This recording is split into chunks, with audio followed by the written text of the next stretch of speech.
This episode of Q Point Podcast is pre-recorded, produced and sponsored by Karina Quirk, broker at Next Home Experience. Different views. I know your story. From different cues. Incredible job. He's David Quirk. You brought it up. And she's Karina Quirk. Imagine. This is Q Point. Now joining us in studio is Democratic candidate for Hancock County Sheriff, Lieutenant Dakota Dupuis.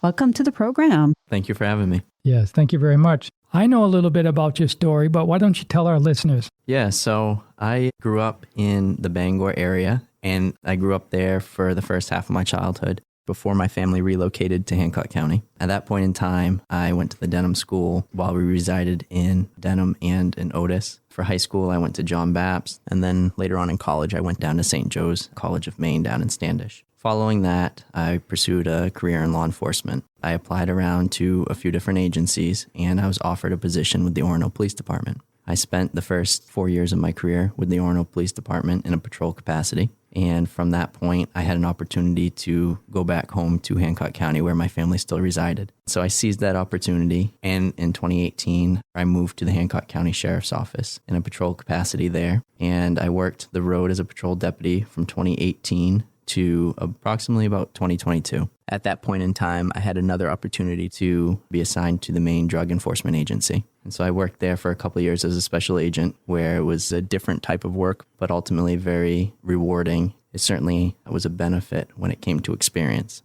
It's just a different type of law enforcement. I was there for a couple of years, at which point I had an opportunity to come back to the sheriff's office and take a promotion overseeing the patrol operations and criminal investigation division. So I currently oversee the daily operations at the sheriff's office. What motivated you to step into this race now? For me, it was about timing. At this point in my career, it's the next step as progression. I've had an opportunity to work at the patrol level. I've had an opportunity to do investigations. I've had an opportunity to oversee the operations of the sheriff's office. So it makes sense both career-wise, but also family-wise for me in my personal life. As far as advancing my career, but also I have a wife and 2 young children at home. Ultimately, I wanted to make this move and do this now, both to move the sheriff's office forward for the next 10, 15, 20 years looking ahead. But also, when it comes to my family, I don't want to get to a point where I'm moving my kids around while they're in school and things like that. So both professionally and in my home life, it makes sense at this point in time. Well, speaking of moving the agency forward, what are your plans with that? As far as moving the agency forward, I think that we need to look at a couple different things. A lot of times when individuals talk about the sheriff's office, they may not realize that it also has the corrections component to it as well. As sheriff, you oversee basically both sides of the agency. Each side has their own quirks and their own challenges. You also have to look at them individually, but collectively as well, to see what approaches you can do that might benefit both. When it comes to the sheriff's office, what I'd like to do to move the agency forward is some of the things that I've worked on over the last couple of years, as far as continue to manage the budget in the most effective way possible. We've worked to restructure the agency to make sure and ensure that it operates efficiently. In addition to that, we've done a lot to modernize the agency as far as equipment and things of that nature.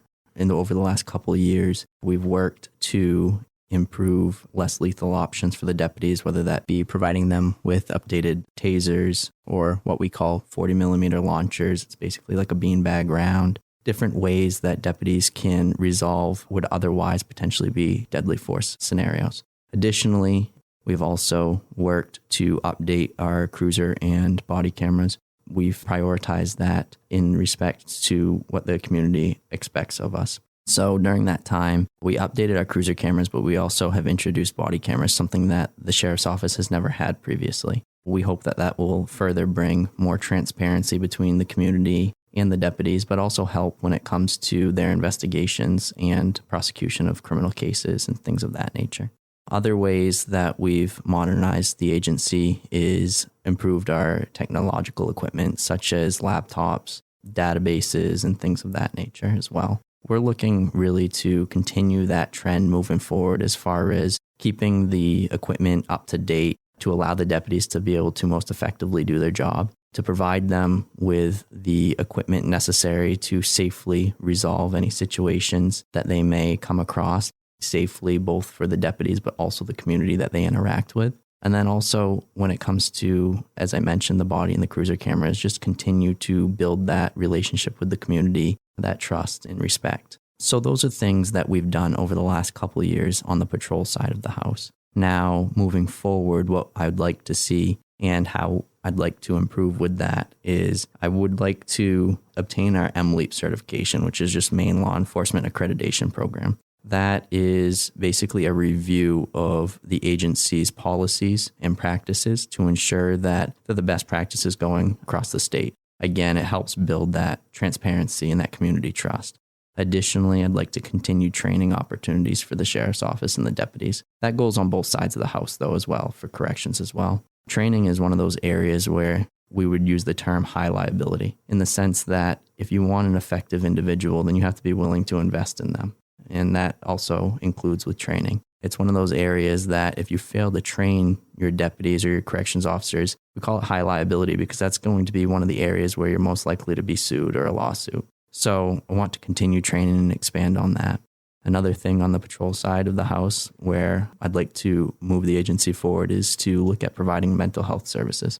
That's something that I've worked on over the last year, and we're looking at multiple different avenues on how to do that most effectively for the agency and also respect to the budget. Ultimately, my thought on that is if we can provide mental health services to individuals on the forefront before they ever enter into the criminal justice system, whether that be the jail side of the house or anything like that, we're going to be able to provide a better service both for the citizens and the community, subsequently have a ripple effect as well. It should alleviate some of the individuals that would otherwise maybe face incarceration or things of that nature. So really trying to interact with them or provide them services before that criminal conduct ever occurs. We currently provide mental health services once they're already incarcerated in the jail, but I do think it would be a big benefit to do that before that ever gets to that point.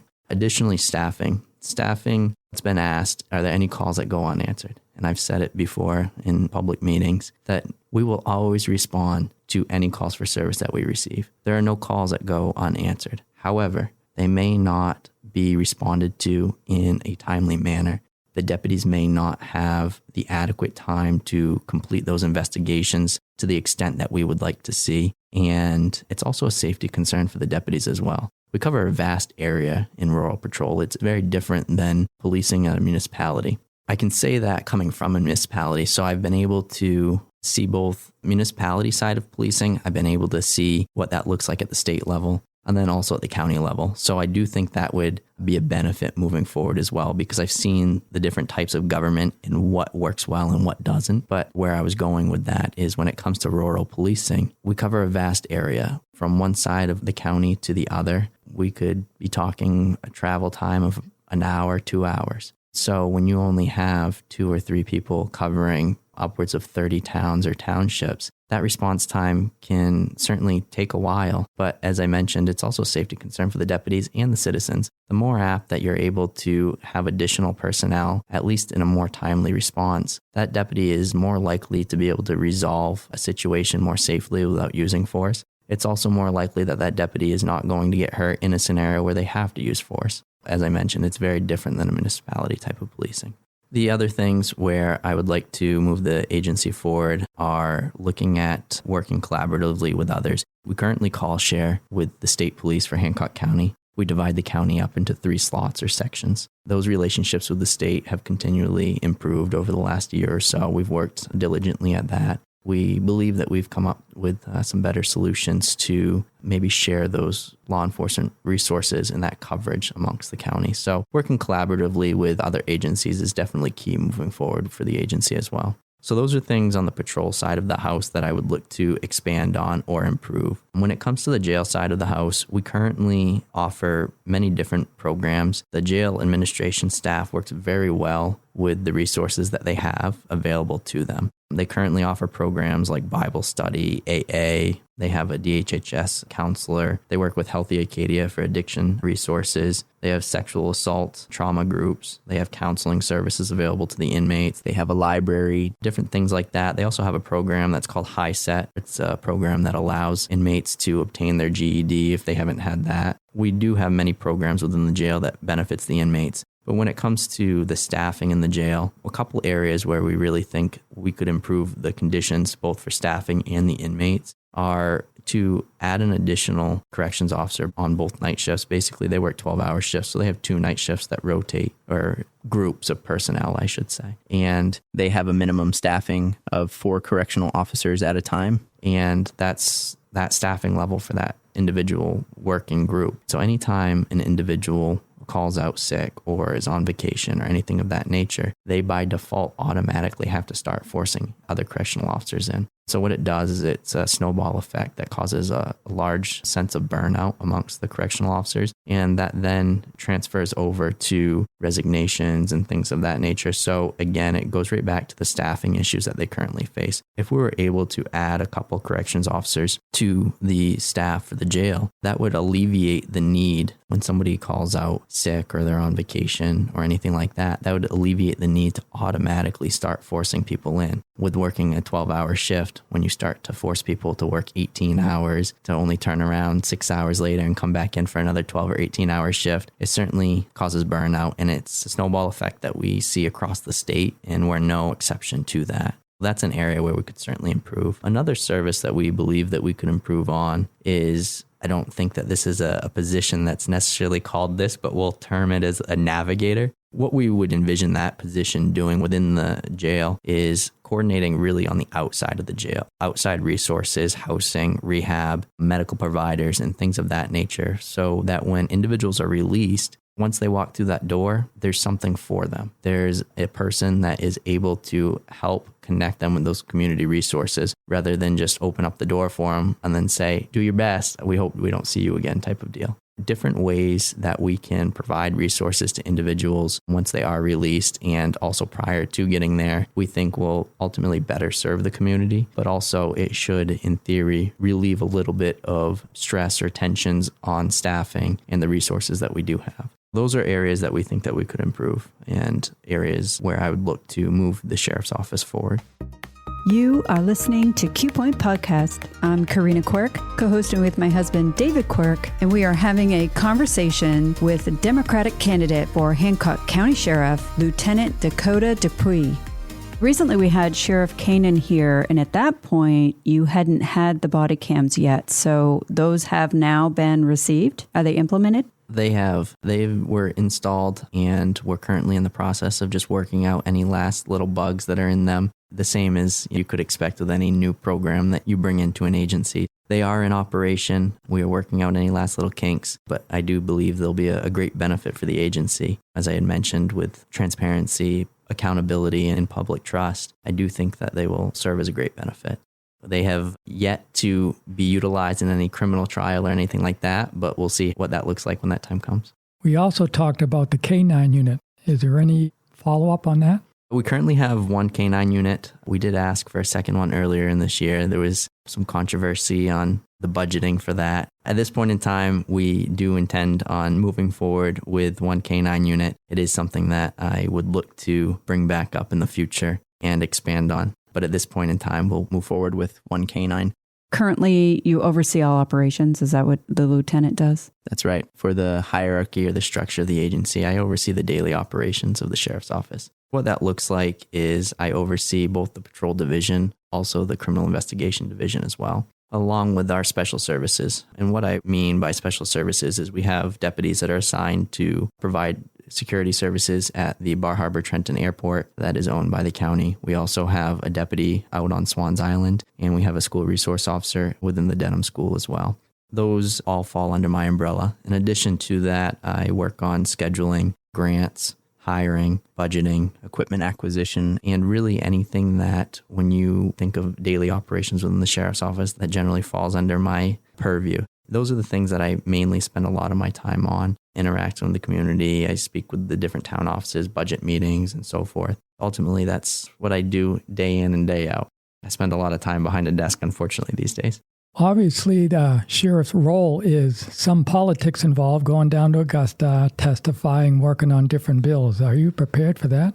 Yeah. Over the last couple of years, anyone that's watched the county commissioner meetings, you can usually see my face up there representing the sheriff's office. So I've had some experience with public speaking in that respect. I also speak at different towns and events, budget meetings or school events and things like that. When it comes to the politics side of it, though, I am affiliated with the Democrats. I am running as a Democrat for the Hancock County Sheriff position. I do understand that obviously that will require me to go down to Augusta. I fully expect that, and I'm on board with that. And when it comes to the politics within the position of sheriff is elected by the people. And as such, it is a political position.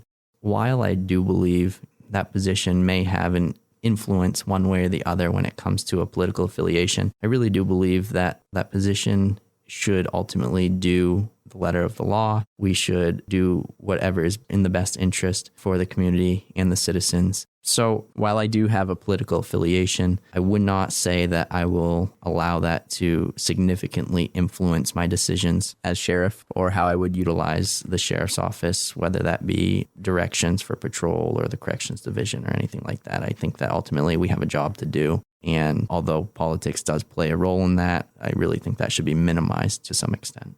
You mentioned collaboration with other agencies. When Sheriff Kane was in here, we did talk about how Hancock County Sheriff's Department was on a list and then off a list with DHS. Can you tell us about that in your position with assisting with ICE? My view of the sheriff's office is that our job is to respond to calls for service and patrol and provide services to our community. We are not tasked, nor is our job immigration services. With that being said, we'll certainly always assist any agency that requests for our help, whether that be for safety reasons or anything of that nature. I guess the short answer to that is that we are not out there checking businesses or schools or anything of that nature for immigration documentation and things like that. With that being said, if we are within the normal course of our duties, conducting an investigation in any official capacity, interacting with someone, and it is brought to light that they are here illegally, then we'll certainly cooperate with the federal partners. That is something that is expected of us and that we're required to do. We'll certainly cooperate with our federal partners, and I would fully support that, but it is not something that we are actually out there proactively looking for. We certainly have our own issues within our community that we look to address and spend our time focusing on, whether that be different calls for service, impaired driving, drugs, and things of that nature. Although it's something that we will work collaboratively with other agencies on, if we come across it in our official duties, we'll certainly address it, but it's not something we're out seeking. You are listening to Q Point Podcast. I'm Karina Quirk, co-hosting with my husband, David Quirk, and we are having a conversation with the Democratic candidate for Hancock County Sheriff, Lieutenant Dakota Dupuis. So you mentioned you did work in drug enforcement. Obviously, Penobscot County borders Hancock County, and there's some issues here in Penobscot County with drug cartels. I'm sure they must be in Hancock County. How are you planning on taking care of that issue? I think that issue is a larger topic. I think that actually, to be most effective, you need a two-prong approach. A lot of people talk about resources and a lot of people talk about enforcement. I think that you can't just do one or the other. You have to do both in order to effectively handle it the best way that you can. In order to best address the drug issues that we see in Hancock County, what that looks like is providing resources for them, whether that be NA or different rehab resources that we can maybe bring in and get people into early on. In addition to that, I think that also enforcement really does play a role in that. In my time at the Maine Drug Enforcement Agency, that's really where I learned that investigative side, specifically when it comes to drugs and the importation of drugs.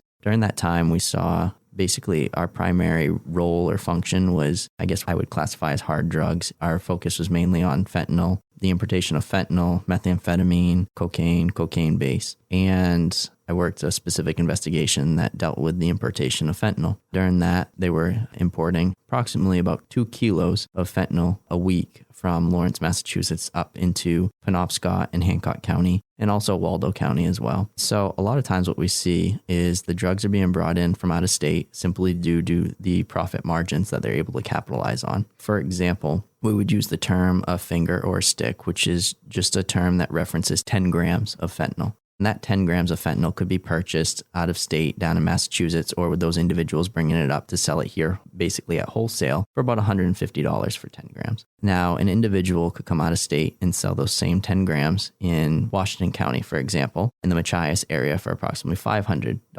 So due to that significant profit margin, what we saw was you always had individuals that were willing to take that risk. When you continue to have the supply and demand, in addition to that profit margin, I think that that's going to be an issue that we continue to see. To solely address the importation, I don't think is good enough. You need to also address the issues here within the community. As I mentioned, providing resources for those individuals that are facing addiction issues, but also just to provide resources alone does nothing if you don't stop the flow of drugs coming in. So I really think it needs to be a two-pronged approach. Now, when it comes to the enforcement of that, we do encourage our deputies to be active in drug enforcement. We have sent deputies to interdiction trainings and things of that nature. In addition to that, approximately over the last year, I've also been very vocal in as far as advocating for the sheriff's office to be a stakeholder again in the Down East Drug Task Force, which is a branch of the Maine Drug Enforcement Agency. It's one of their field offices. And that was approved. And as of January 1st this year, the Hancock County Sheriff's Office will once again be a stakeholder in the Down East Task Force, and we will be supplying an agent to take part in that. That is a big priority for me. I really, from being there myself and seeing the impact that that has, I really want the Sheriff's Office to be a part of that. And I also would like to look at expanding that again in the future, maybe up to 2 agents where we once were years ago. When I was at the Maine Drug Enforcement Agency, it was kind of eye-opening really to see the drug problems that face our communities. When I first started in law enforcement over a decade ago, you would find what we would refer to as a dime bag, or it would be a very, very small bag of drugs. And that was kind of common. That was the volume of drugs that you would see on an individual. You would see in the movies bricks or kilos of drugs. From seeing that in the movies to seeing that in real life nowadays, it's kind of eye-opening. I never thought that I would see a kilo of drugs. That's becoming more common nowadays. We went from these very small volumes of drugs being commonly found here locally to now agencies are intercepting kilos. And that's a big change as far as what we experience here locally, but it also is a big part of the reason why we have drug issues within our communities. And those issues really spill over into other areas as well. When it comes to drug enforcement, it's not as black and white as stopping the importation of drugs. It's also helping in many other areas because those individuals that are addicted to drugs, they're doing anything that they can to supply that habit. Burglaries, robberies, thefts, and things of that nature. By assisting in drug enforcement, you're really helping in many other areas that impact our communities as well. For those reasons, that's why I'm a big proponent of drug enforcement, but I also think that it really needs to be attacked from multiple different angles.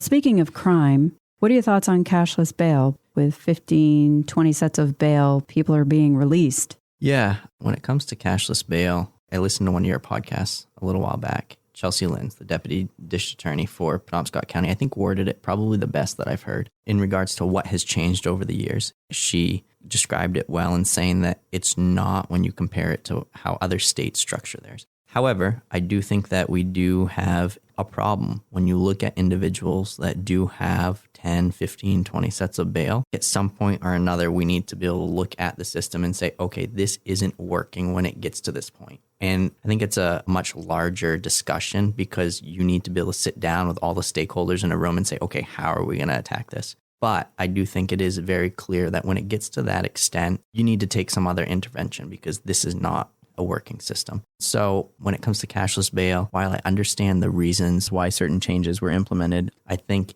that can't be the end all. I think that we need to sit back down and have a conversation of this is what we've seen now since these changes. What changes can we implement to maybe curb some of these issues that we've been seeing? I'm sure it must be frustrating for a deputy to pull somebody over for a crime that they maybe committed 4 or 5 times, let's just say burglary, and then they're out later that night and they see him walking down the street after they did their investigation and arrested that individual. Yeah, it's certainly frustrating. I mean, there's been many times where a deputy will arrest an individual to bring them to jail. And before that deputy ever even leaves that morning from typing their report, the individual's been released. That certainly is frustrating from a law enforcement perspective, especially depending on the severity of the crime or the length of that investigation or that case. And I think that ultimately that falls back. I shouldn't say the court system. They do, or maybe it does in some sense. They do have a structure for the bail commissioners. Basically, the bail commissioners, when you arrest an individual and you bring them into jail, the jail staff then contacts the bail commissioner and says, John Doe, for example, committed X, Y, and Z for crimes. And the bail commissioners will then look at a form or a document provided to them by the courts and says, okay,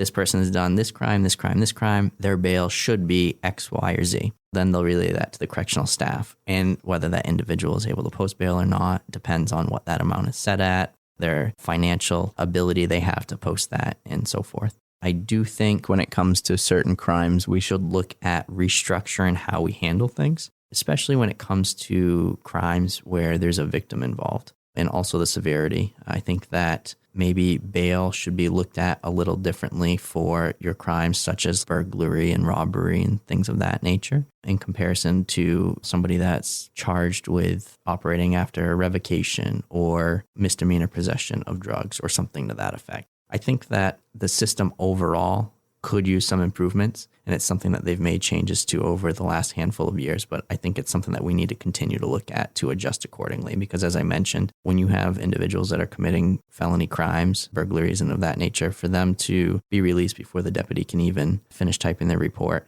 for lack of better words, it's kind of a slap in the face. But with that being said, I do understand that everybody is innocent until proven guilty, and they are afforded their due process, but I do think there are some areas that we could make some adjustments. Thank you for joining us for part 1 with Democratic candidate for Hancock County Sheriff, Lieutenant Dakota Dupuis. Make sure to tune in for part 2 tomorrow, Sunday, December 14th at 6:30 a.m. on VOM, the Voice of Maine. You've been listening to Q Point. Follow us at qpointpodcast.com or on your favorite streaming app. This is where you can get the news from the people who make the news. Make sure to join us next time. We hope you tune in. Q Point Podcast invites guests and candidates from all parties to join the conversation. The views, information, opinions, and comments expressed during this program do not necessarily represent those of the host, Q Point Podcast, associates, affiliates, and CQRE LLC. Thanks for being a part of the conversation. Catch every episode at qpointpodcast.com or wherever you stream. Tune in and tell your friends.